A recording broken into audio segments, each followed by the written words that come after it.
तो मदरसे में बढ़िया पढ़ाई होता है। जी इंशाल्लाह बढ़िया पढ़ाई होता है। जैसे मदरसे में पढ़ोगे तो भविष्य में क्या कुछ बनना चाहोगे, क्या बनना चाहोगे? बनूंगा हाफिज, हाफिज कुरान, हाफिज कुरान, क्या बनोगे? हाफिज कुरान।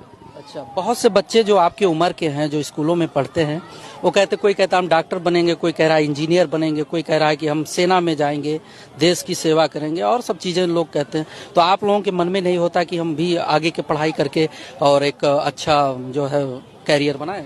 मैंने आखिरत के लिए ना सोचना, दुनिया में कुछ नहीं है, जो है आखिरत में है। अल्लाह के यहाँ मुंह दिखाना पड़ेगा। दुनिया में कुछ नहीं है, दुनिया में कुछ रखा ही नहीं है। जो हमारा आखिरत में खुदा के यहाँ है, हमारा यहाँ कुछ नहीं है। सही बोले आप। আমি একটা জিনিস বুঝতে পারছি না, এই বাচ্চাটা এত জ্ঞানী, তাহলে এখানে জন্মগ্রহণ করেছে কেন? আর না হয় জন্মগ্রহণ করেছে, ঠিক আছে, আল্লাহর ইচ্ছায় জন্মগ্রহণ করেছে, তাহলে এখন মরে যাক। তোর যেহেতু ওখানে যেতে হবে, বা এদের মেন্টালিটি যেহেতু এরা লাস্টে আল্লাহর কাছে যেতে হবে, ভাই তুই যেহেতু এতটা সেন্স চলে আসে, তুই এখনই সুসাইড কর না, সুসাইড করে চলে যা, আল্লাহর কাছে পৌঁছে যাবি। বুদ্ধি যেহেতু হয়ে গেছে, চলে যাও। ফালতু আর নাটক করে লাভ নেই, ঠিক আছে? ফালতু দেশের বোঝ বাড়িয়ে, সমাজের বোঝ বাড়িয়ে, ঠিক আছে, আর কোনো লাভ নেই। অন্ন ধ্বংস করার কোনো দরকার নেই, তুমি চলে যাও। তুমি এখনই আরামসে মরে যাও, ঠিক আছে?